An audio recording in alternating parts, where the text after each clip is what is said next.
Alors là, donc on est dans un bureau de vote, c'est un lycée privé catholique. On a juste pas loin la Guardia Civile et devant nous notre reporter en direct, pas en direct, reporter en différé, Joan l'héritier, parce qu'aujourd'hui on peut l'appeler Joan, il l'a mérité. Alors, qu'has vist, Joan? Alors, bon, là c'est le lycée qui s'appelle l'Institut Ramon Muntaner. Ouais. Ça c'est un grand écrivain du Moyen-Âge. Oui, c'est le gars qui a raconté l'histoire des Almogavar. Voilà, entre autres.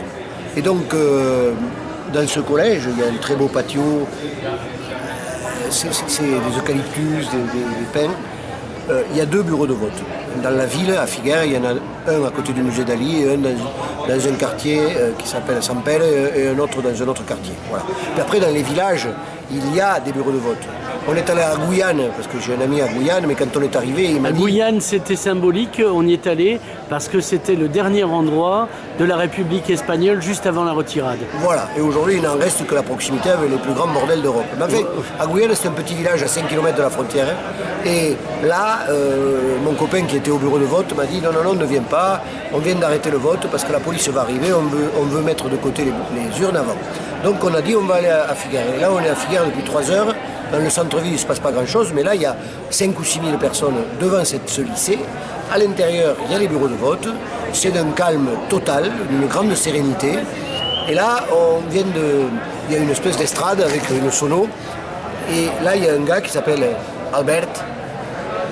Quand je l'ai écouté, il racontait ce qui s'était passé dans son village. À Garrigues. À Garrigues, c'est donc je lui ai demandé s'il voulait bien répondre et tu l'as interviewé. Oui. Mais après, malheureusement, après l'interview, il a continué à parler et là c'est dommage parce que c'est pour ça que j'ai dit à Nicolas, il faudrait que je dise ce qu'il nous a raconté.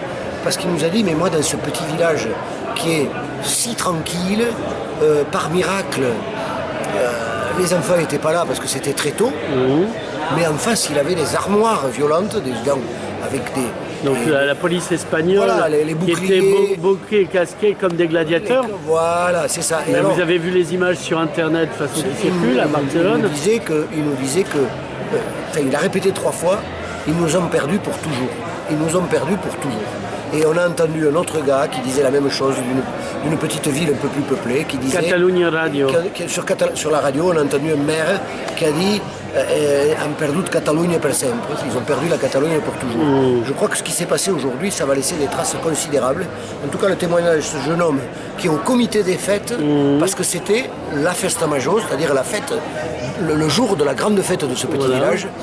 Donc, dans l'interview, il explique qu'ils ont décidé quand même de continuer, mais ils ont vu des parents et des vieux être matraqués, et surtout 40 fourgonnettes, 40 personnes arrivant avec des fourgonnettes de police. C'était pour eux quelque chose, un souvenir qui les a traumatisés. Voilà. Et ça, je crois que c'est une scène qui s'est reproduite dans des centaines de villages. Oui, parce qu'ils y ont été à fond, ils n'ont pas été malins. Mais en fait, ils ont rendu, avec tous ces martyrs potentiels, ils ont rendu service à la Catalogne indépendante parce qu'ils ont rendu odieuse la possibilité de rester en Espagne. Oui, enfin, ça, c'est autre chose. Ce sera les commentaires qu'on en fera là. C'était sur le témoignage comme ça, à vif, parce qu'on est entre les 2 bureaux de vote, dans un climat, encore une fois, très pacifique. Et ça, c'est rassurant en ce qui concerne les Catalans. Voilà.